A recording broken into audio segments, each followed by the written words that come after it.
Gabi na po at tatanong po natin yung pinapapuntahan sa atin na matanda.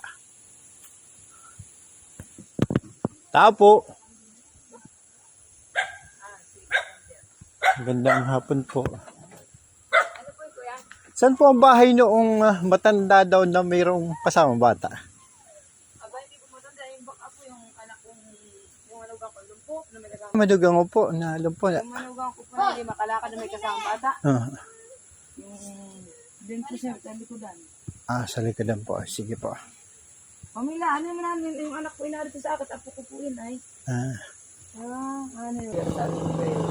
At nang matulungan. Sana po na. Ang vlogger. Vlogger. At yan po kuya ang daan.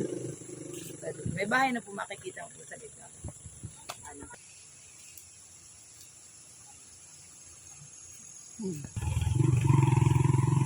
Ngayon po ay pupuntahan na po natin yung binabanggit po sa atin na isang matanda na may kasama daw bata. Pero yung po na pag-alaman natin, ito po ay hindi pala ito matanda.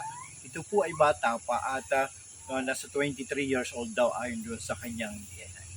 At yun nga po, pinakausap at yun nga, sana po ay makita natin yung sitwasyon, alamin po natin yung sitwasyon at sa mga tao po na may mabuting kalooban ay kayo na po yung bahala, kayo na po yung magbigay ng blessing para po sa kanila. Tara po at medyo gabi na dahil nga tayo ay marami pa rin mga inaasikaso pero hindi po natin pinagsasawalang bahala yung ganitong mga pagkakataon at baka po sakali na mayroong magbigay ng mga biyaya para po sa kanila.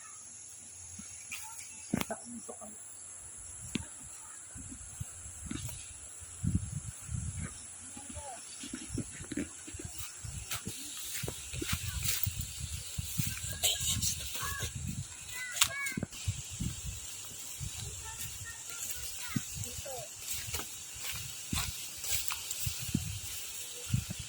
Kaliwa kanan natin.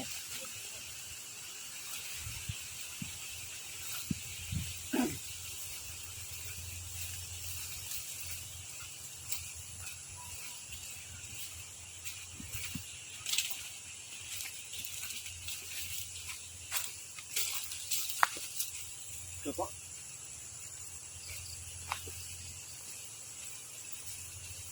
Sino ba ate? Ito po yung bahay po nila. At medyo malayo po sa kalsada. At makikipagkwentuhan po tayo.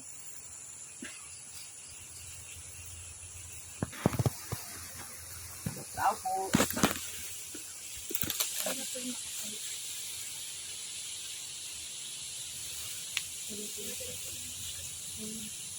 Magandang hapon po.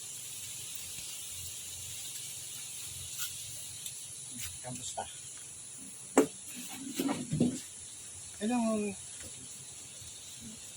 ako po si Sander. Ano po? Yan. Narito po ngayon tayo sa bahay ni ate na hindi po binabanggit sa atin kanina na kung maaari po ay tulungan at yun po, binabanggit ko rin po naman sa inyo na yun nga po, ako po ay hindi pa talaga totally na nasuldo no, malaki para sa FB. Humihingi po ako ng tulong sa mga sponsor na may mga mabubuting kalooban para po sa mga ganito pagkakataon. Ano at yung nangyari po sa inyo? Ha? Ay, nahulog kayo dati. Tapos, nung mahulog kayo, tapos gumaling kayo. Tapos nung kayo mga anak na, ay bumalik ulit. Ang asawa po ninyo ay nasaan? Nagtatrabaho po doon. Kayo po ba ay nadala na sa pagamutan? Pero kayo ay nakakalakad pa? Hindi na makatayo. Paano yung pagluluto ninyo dito? Naupo lang dito. Ito. Pakita mo. Ito po yung kanilang lutuan. si ate, yung sitwasyon ni ate po, ay ito, hindi siya makalakad, pero nagsusumikap pa rin po siya na makapagluto. At yung tubig ninyo dito, Tinataban ko. hmm, Kapalit ko lang. tinatabo, kinukunan lang po ng tubig nung kapatid ng kanyang asawa. Kami po ay, ano po ating pangalan? Ha? Ray? Teresa May. Ray? Siya po si Riza May. Siya po ay taga rito sa Barangay Aluyon. Dito lang po sa may welcome, pero papasok pa po dun sa loob. Yun po. Kami po ay ninanawagan sa mga taong may mabuting kalooban para po sana sa mga pangangailangan nila at gayon din, mas maganda po ay kumain paggamot. At malaking bagay po ito dahil malaking bagay po na kumain paggamot si ate para po sa kanyang anak at makalakad na rin siya. At para po masuportahan, matulungan ng kanyang pamilya. Ilan bang anak niya ate? Ilang. Ito po, maliit pa yung kanyang anak. Pero kayo ba ay nag-undergo sa therapy?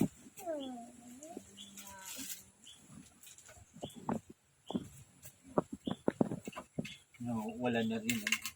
Pero wala ba kayong ibang mga ginagamit na gamit?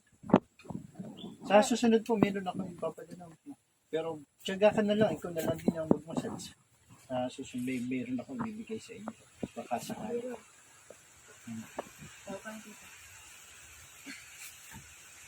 Ito po yung, hindi naman natulungan yung bahay. Ay, medyo po. Ang ilaw ninyo dito ay, pero ito ay gumagano ka na. Pero yun po, liit lang din yung ilaw.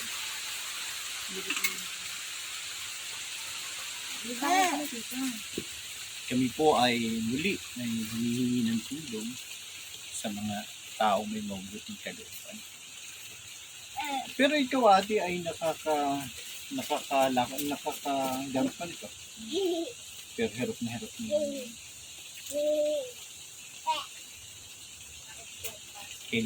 Kinakailangan. Posible po, parang maganda po sana ay maipa-check up ito sa doktor, sa espesyalista sa mga susunod. At para po makita talaga kung ano yung kalagayan ito. Kung sakali mo po mayroong mga taong mabuting kalooban na handang tumulong sa inyo, pwede kayo magpagamot. Willing naman kayo na sakali na maipagamot. Dahil siyempre po, para batang-bata pa na ninyo, para mapagsilbihan ninyo ang inyong pamilya. Ako po yung medyo kaunting dala dito. Ay pagpapasya na lang din po ninyo at talagang wala din po ang inyong lingkod. May kaunti mang biyaya ay magbabahagi po tayo hanggat kaya natin dahil nga para po sa mas lalo.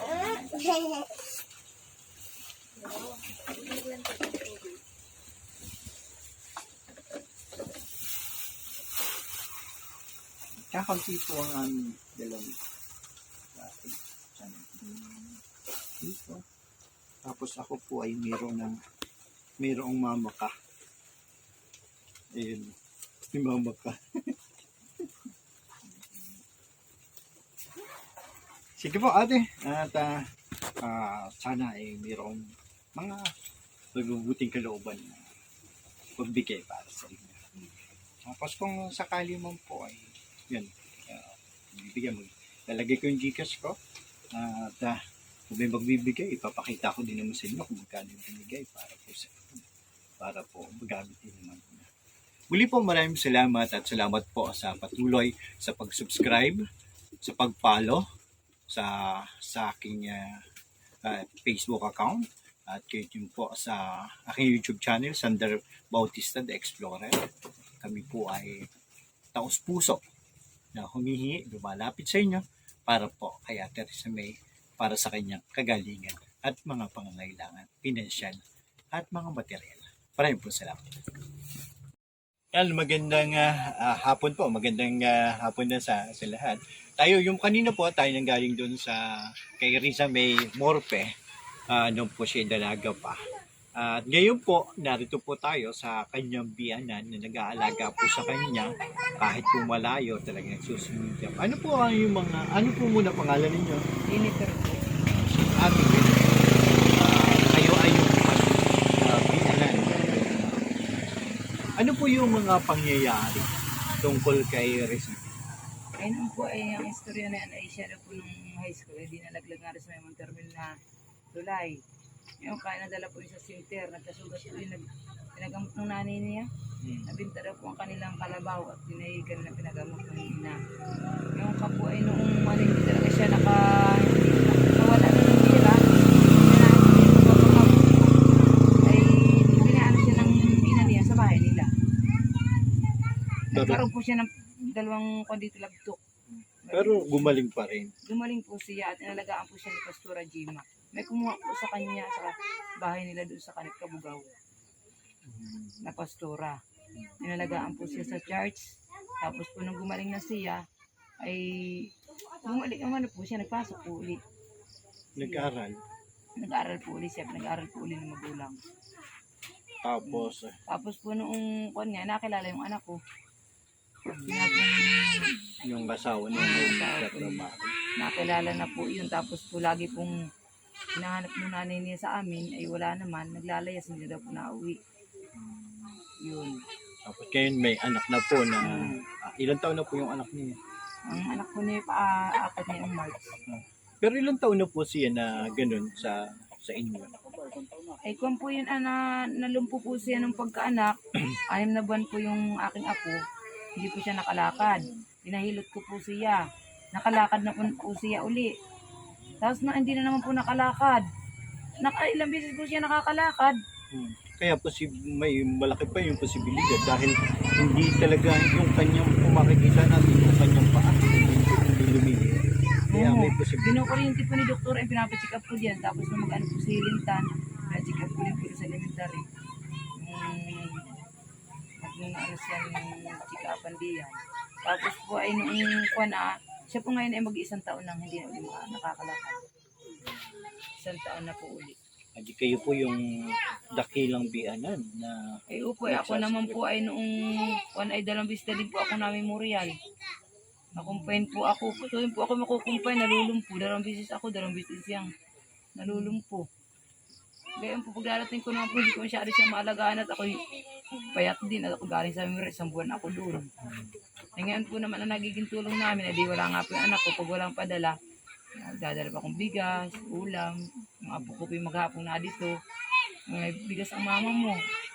Mag-ano po yung apo ko, nahingi po ng isda dun sa tiyo namin din nagalambat pang ulam ng mama niya. Gayon po, Lula, wala kaming bigas.